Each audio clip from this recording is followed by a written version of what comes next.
Resource monitoring. Alright, in this module we're going to talk about the different tools and the different ways that ESX Server allows us to monitor the resources available to the virtual machines and the resources available to the hosts. Regardless of how great a particular system is and no matter how good you build it or architect it, if you don't have good monitoring in order for you to be proactive about trying to find potential problems and fixing them rather than being reactive to problems, you're always going to be faced with challenges. So in this module we're going to try to cover all the basics, all the things that ESX Server and Virtual Center give you out of the box in order for you to monitor your resources.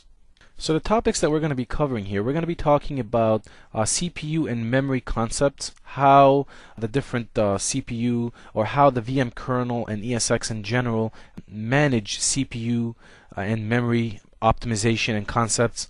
We're also going to be talking about performance monitoring using Virtual Center and some of the tools that are available to you, and we're also going to talk about being able to work with alarms, and alarms are basically values that you set on certain resources so that if these values are broken, a certain alarm is set and triggered, and that way you'll be able to see it and know, okay, there's a problem here. Maybe memory utilization has spiked or CPU utilization has been running at 100% for a while. Stuff that will pinpoint you in the right direction for you to be able to take action against these resources, and either to lower them or to add more resources in order to make sure that your virtual machines are running in an optimal state.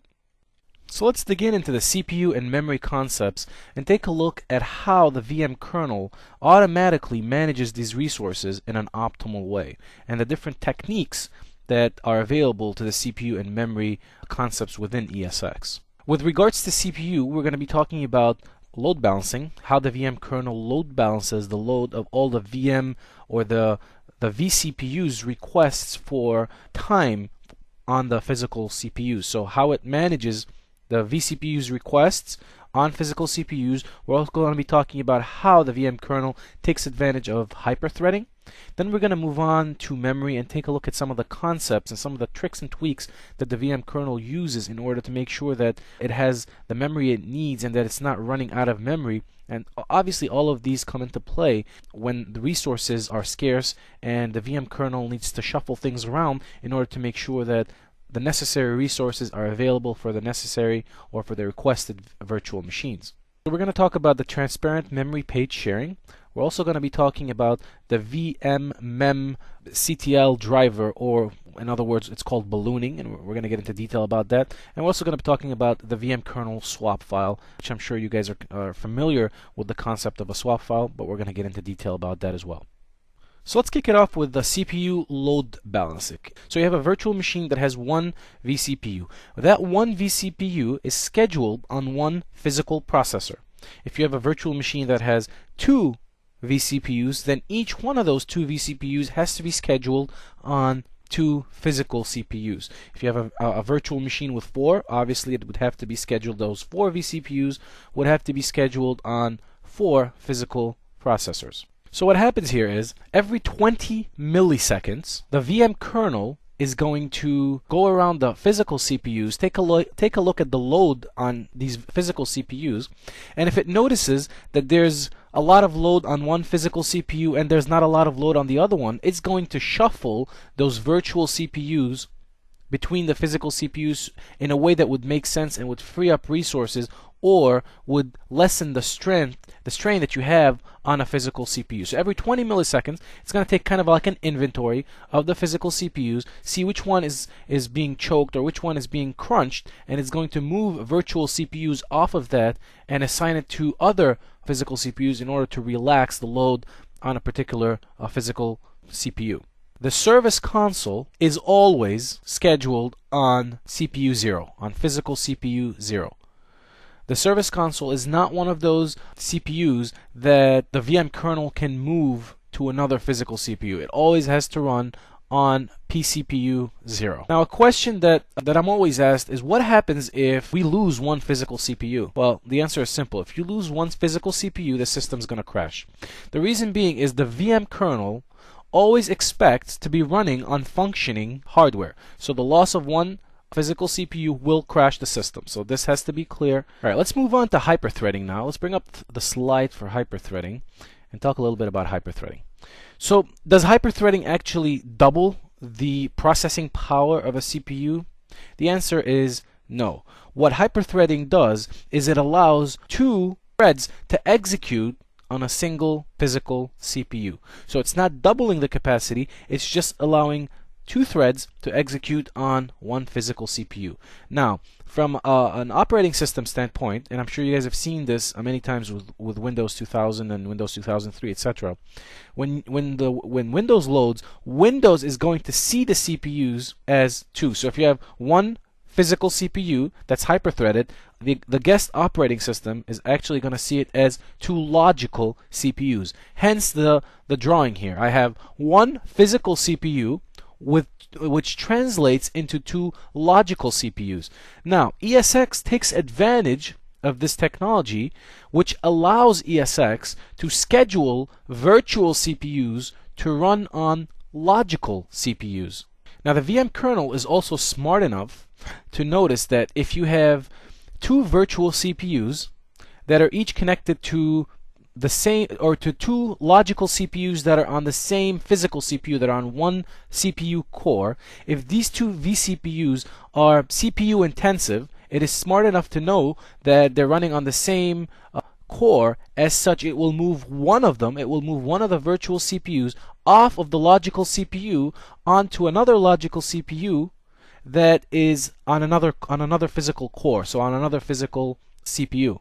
I'm saying the word CPU a lot here, I know, but there's no way around it. So if you have two virtual machines, each with one CPU, and those two virtual machines are scheduled on a CPU 0, for example, and CPU 0 has two logical CPUs. If one of those virtual machines, or if both of those virtual machines are CPU intensive, what the VM kernel will do is it will move one of the VM's vCPU and schedule it on another logical CPU that resides on physical CPU 1, for example. That way it will release the load off of the logical CPU on pCPU 0. It's really cool to see how ESX really is taking advantage of a lot of the technologies and is making them, is pushing the CPU to work to the max. You're noticing here how a virtual CPU can now be scheduled on a logical CPU, so you can't double the capacity of the CPU, but technically you're kind of tricking it because there's two threads of execution. It's kind of working as if it were two CPUs, but it's not. And at the same time, it is smart enough to know that if there's a lot of load on the logical CPUs, it can move them. It'll know that this is a logical CPU, it's not a physical CPU. This is really cool stuff. VMware has really taken the technology one step further and is being able to exploit every little bit of the processor or the CPU to maximize on performance. Alright, now let's turn our attention a little bit to memory. Let's bring up the slide here for the transparent memory page sharing. And this is really cool technology here. Again, I can't stress enough, I'm not trying to market VMware here, but the technology is so smart and it's so intuitive that it kind of forces you to just be amazed by the amount of thought that went into this to be able to deliver such smart technology to us. Now, the concept of transparent memory page sharing, what is it? What's its advantage? So you have virtual machines here that have virtual RAM, virtual memory. Now, these virtual machines have, like, let's say, for example, you've assigned this virtual machine 1 gig, and this virtual machine 1 gig, and this virtual machine 1 gig, 1 gig. All of this, obviously, 1 gig of RAM. Now, this 1 gig of RAM is obviously 1 gig of virtual RAM that needs a chunk of the physical RAM in order to be allocated to those virtual machines. Now, what the VM kernel does is it detects when these virtual machines have identical memory pages. So let's say you have 4 Windows 2000 boxes here, and those 4 Windows 2000 boxes have identical memory that they're using in order to function properly. So what the transparent memory page sharing does is, instead of allocating a chunk of the physical RAM to all of these virtual machines, which are running, for example, the same processes, and they're running them just for read-only purposes. They're not doing anything to them. Instead of allocating 5 or 4 pieces of the same memory, what it does is it allocates one piece of the same memory and then lets those 4 virtual machines attach to this one piece and use it.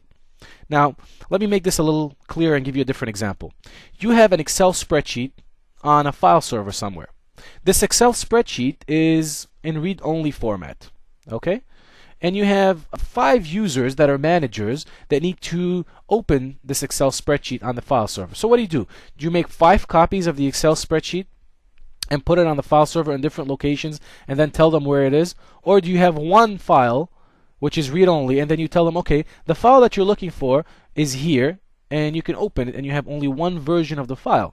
Now, obviously, this makes more sense. So you have one version of the file, it's in read-only. All 5 managers can open this file and read it. Now, if they want to make modifications to this file, what they do is they make a copy of it, either download it to their workstation or put it somewhere else on a file server, open it, modify it, edit it, save it. It becomes their private copy. The same thing goes with the transparent memory page sharing. As long as these virtual machines are accessing memory pages that are sort of in read-only, the memory pages that aren't being modified or changed, they're accessing one copy of this memory that's on the physical RAM. Once a virtual machine needs to make a modification to these pages, needs to write to these pages, what happens is the VM kernel will make a copy. It will copy this chunk that was used that was being shared between all of them. It will make a copy of it and make it into a private copy, and then let the virtual machine make all the changes it needs to it on an individual basis that is not shared with anyone else. The same concept as with the Excel spreadsheet here. When somebody needs to make a modification to it, they make a copy and they use their copy. Again, here, the VM kernel will make a copy of that shared memory space, and then it will map it to the virtual machine and let the virtual machine write whatever it needs to it. So in this case, the VM kernel is optimizing the memory and is making sure that we are not using the memory in a bad way. We're not having a copy of the same memory on the physical RAM 5 times that is being used in read-only mode for no reason. So it's optimizing it here. It's giving you one portion. Use this for read-only, and when you need to make a modification, I'll give you a chunk. That's basically what it is. Now, it's good to know that page sharing is always active unless an administrator actually goes in and manually disables this function or functionality. Okay, now let's talk about ballooning. Do you guys remember how passionate I was about vMotion? Where I'm just as excited and passionate about the balloon driver or ballooning, simply because it is such a smart and intuitive idea that it just grabs you. It's like, wow, somebody actually really thought about that. So I'm going to try to explain what it is first, simply because I want you guys to just dig in and know what it is first, and then we'll cover some of the concepts and some of the basics.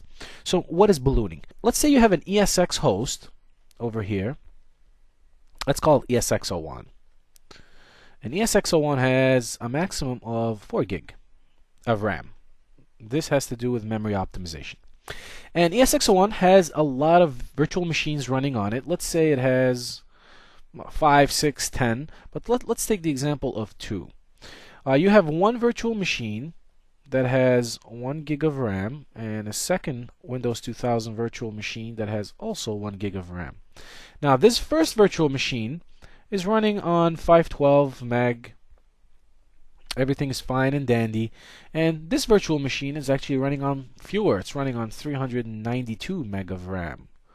Everything is cool. Everything is working fine for the operating system, blah, blah, blah. However, the host is running scarce. It's running low on memory for whatever reason. Maybe because a lot of virtual machines have been powered on with a lot of 1 gig. So you have 4 gigs of RAM here for ESX01, and you have 6 machines that you've assigned 1 gig of RAM to. So here you've over assigned the amount of physical RAM that you have for virtual machines, and as such, you've put ESX01, the actual physical host, under memory stress, memory strain. So what does it do? It uses something called a balloon driver. What a balloon driver is, it's a device driver that's installed as part of VMware tools inside the guest operating system.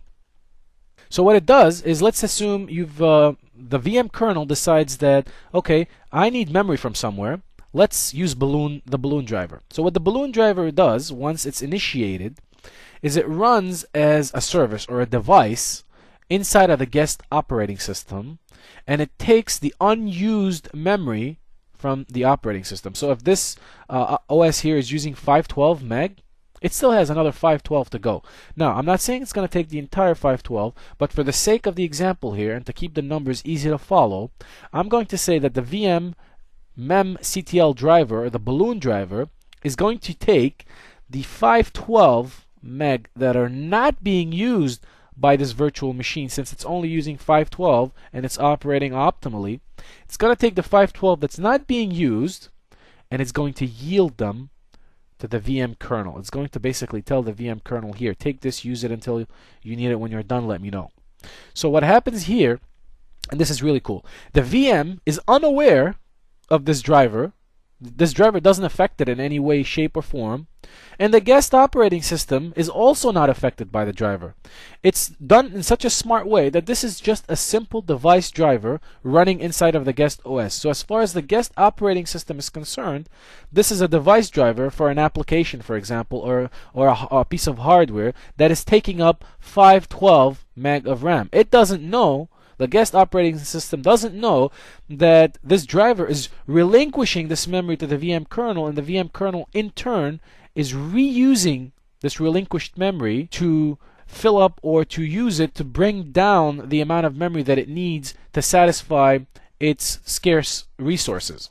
So the memory that it's getting from here, it's using somewhere else to satisfy the resource need that it needs. It's going to do the same thing here. It's going to notice, the VM kernel is going to notice that, okay, VM02, for example, has a gig of RAM assigned to it, but it's only using 392. So in this case, it might go ahead again and take 512 meg of RAM from this virtual machine and use it somewhere else. This is called inflating the balloon. And it's just exactly the way it seems. If you bring up a task manager inside of the guest operating system, you're going to see that this operating system is running at a gig, for example. But it's still running optimally because all it needs for it to run properly is these 512 megs of RAM that were assigned to it in order for all the functions to work properly. So once the VM kernel doesn't need this memory anymore, let's say you turn off one of the virtual machines, it relinquishes this memory back to the virtual machine and deflates the balloon. Now somebody please tell me this is not cool. So you inflate the balloon when you need the memory. You grab the memory from the guest operating system of a VM that's not being used. You take it and you use it somewhere else based on the VM kernel's needs. And then when the VM kernel doesn't need this memory anymore, it deflates it and gives it back to the virtual machine.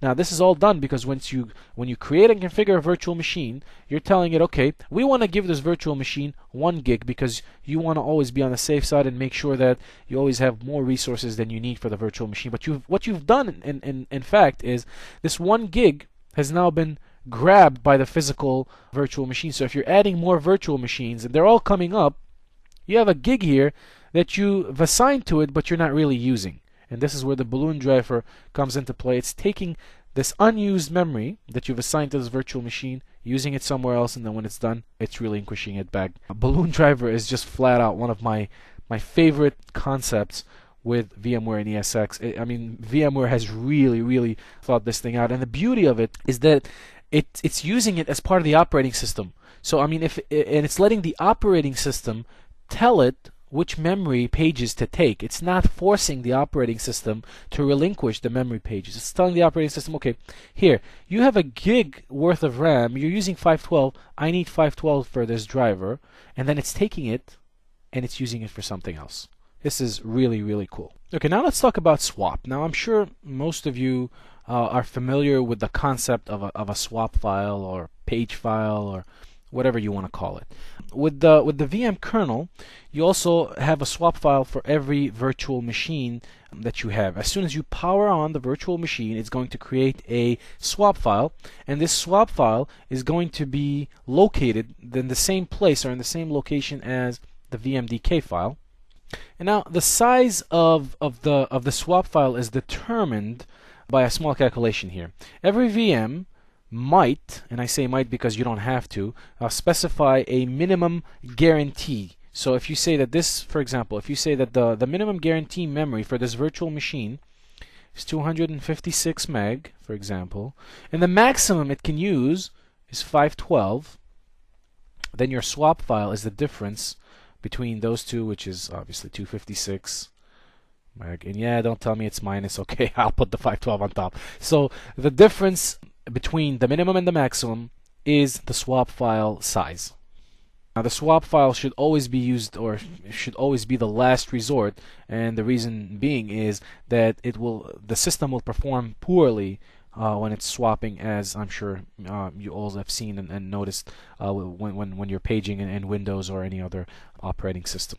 So again, the calculation here is between the minimum, the reserved amount for this virtual machine to function, which is 256, for example, and the maximum amount that this virtual machine can use, which is 512, ending up with a 256 meg for the swap file.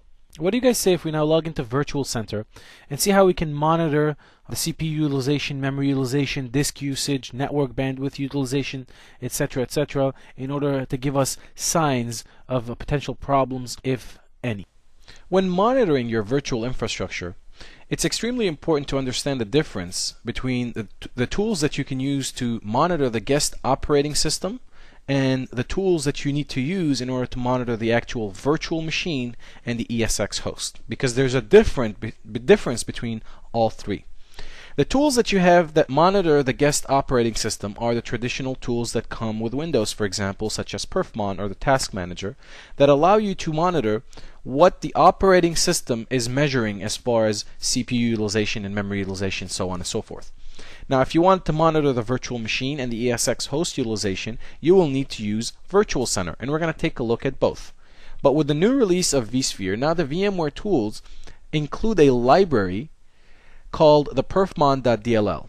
So when you install VMware tools, it's going to install a file called perfmon.dll that plugs into Perfmon on the actual Windows box and extends its capabilities and features and gives you the ability to monitor, for example, the virtual CPU and the virtual memory and so on and so forth from a VM perspective.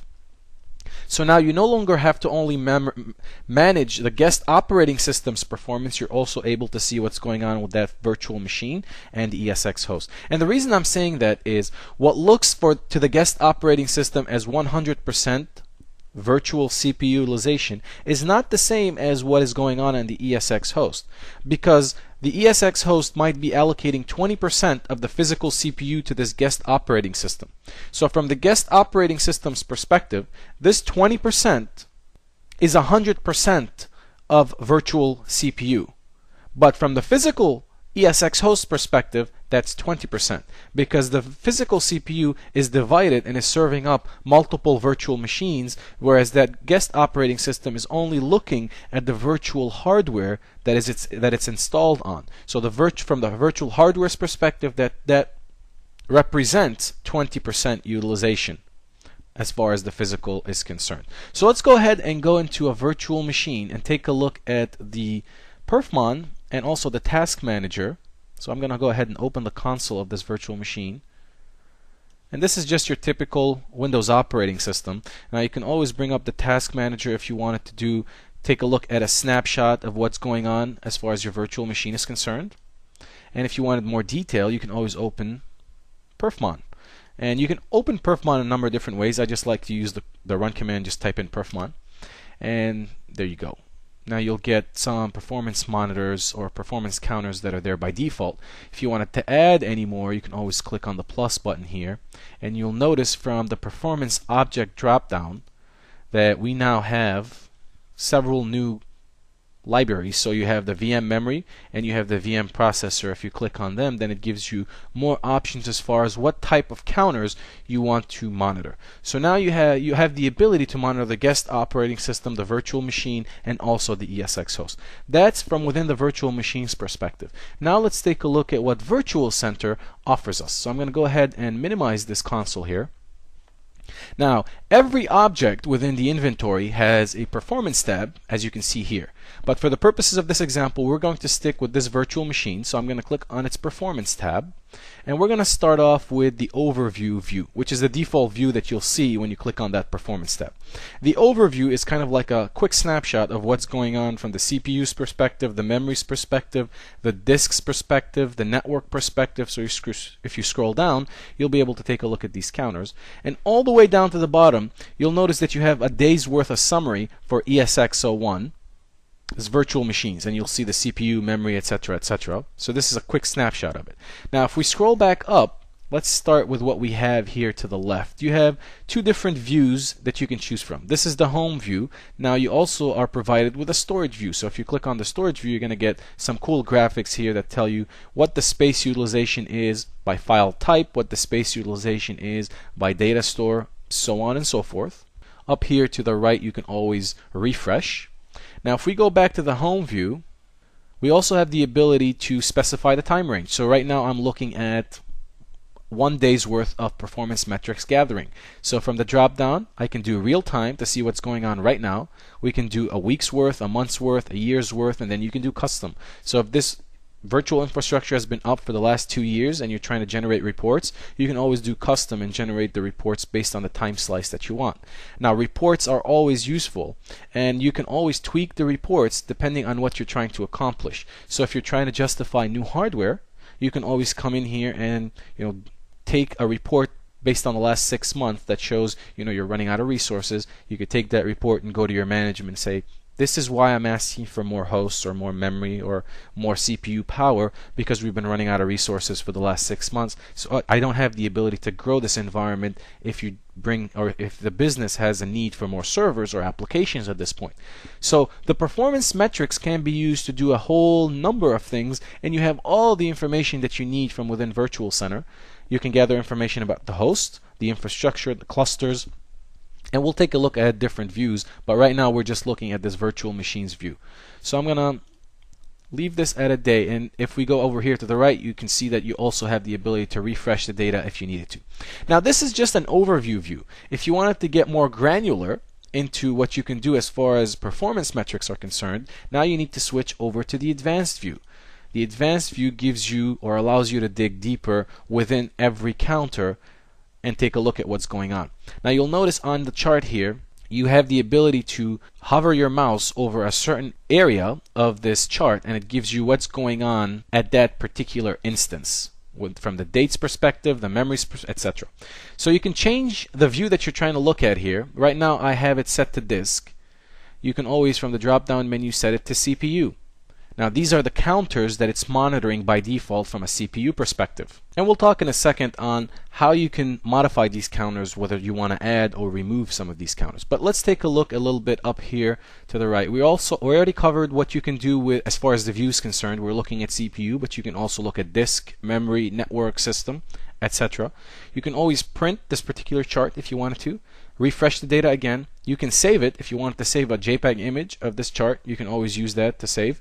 Or if you wanted to have multiple virtual machines, if you're trying to monitor different counters or different virtual machines counters and you wanted to cascade them or you wanted to tile them, you can always tear this view on its own window and then move it wherever you want on the screen. And this is useful again if you're trying to monitor more than one counter at the same time, or if you're trying to monitor more than one counter from a different virtual machine, so you can set them next to each other and you're able to take a look at them in a more comfortable way.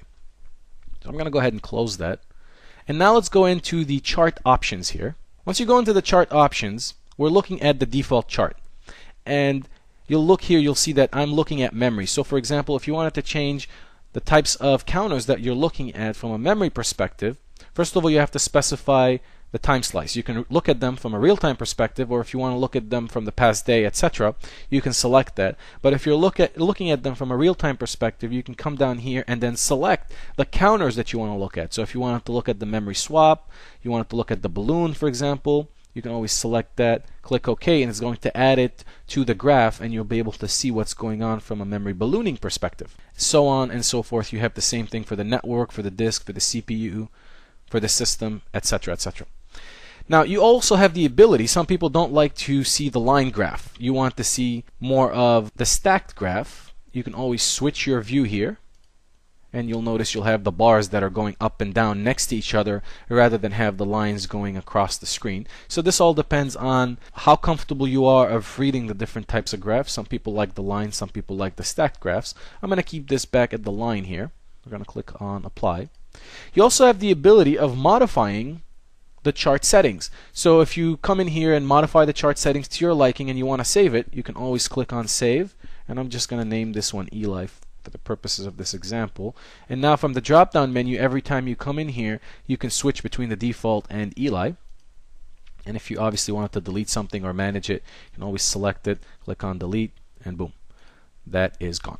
So this is from the virtual machine's perspective, how you can monitor things. Now let's take a look at what we can do from the actual host perspective. Now you'll notice navigating all the screens is always the same, but let's take a look at what's going on with ESX01. Let's click on the Performance tab. And this gives you an idea of what's going on this particular host. Again, you have the same options here that you can select from, so we're not going to dig deep into these. But let's also take a look at some of the cluster performance metrics that we can see. So once you select the cluster, again, we can go to the Performance tab. And now you have an idea of what's going on across your cluster, across all the ESX hosts within your cluster. Or if you wanted to look at the resource pools and virtual machines, you have the option of doing that from the view here. And voila, this gives you all sorts of cool graphs that you can take a look at. You can also select the hosts themselves. So this gives you an idea of what's going on across all your hosts in this cluster. And you can obviously also go up to the data center, select the data center, go into performance, and then, the higher you go up in the inventory, the more you're going to see from a general perspective what's going on across your data center. And again, from the views here, now you're looking at the clusters view. So this is just different ways that you can look at the different metrics and information that you have within Virtual Center. So you can, if you want to take a look at storage within the data center, this gives you an opportunity to do that, and so on and so forth. Performance metrics are just fantastic because it justifies a lot of things that allow you to take it to management and say, hey, I'm not just asking for more toys here. I really need to be able to scale the environment because you're going to come to me tomorrow and ask for a certain servers for applications or a business need, and I'm not going to be able to satisfy that, and here's the proof. So performance metrics, especially for Virtual Center, you're able to run a lot of cool reports to be able to justify what you're asking for. Now, monitoring an environment is great, but you can't be monitoring an environment all day. You can't have these cool charts in front of you all day and that's all you do is you're looking at events and you're monitoring all day, because you have other duties and you have other tasks that your job entails. So how do you automate the monitoring of your virtual infrastructure so you can get notified when something happens? Well, you use that by leveraging alarms. Alarms are a way to notify you when an event or a condition has been triggered. And we're going to talk about the difference between an event and a condition in a second. But every object in the inventory also has an alarms tab. The same way every object in the inventory has a performance tab, every object in the inventory has an alarms tab. So if we go into alarms, you'll notice that we have two types of views. The first view is triggered alarms. Now, what triggered alarms means is that whenever an alarm is triggered, it's self-explanatory, it's going to show up in this list here. Now, obviously, I don't have any alarms that have been triggered, but if I did, they show up in this list. Now, once they show up in this list, you can leave them alone, which means they're going to continue to bother you. Or once you understand that, okay, I have an alarm that's been triggered, you can come in here and acknowledge that alarm so that it doesn't have to repeatedly notify you that there's something going on. And then there's the definitions view. And this gives you a list of all of the default alarms that are available that have been created for you. Now, if for whatever reason these alarms don't meet or don't satisfy your need, you can always right-click anywhere and go to New Alarm, which brings up the New Alarm wizard that allows you to configure the alarm.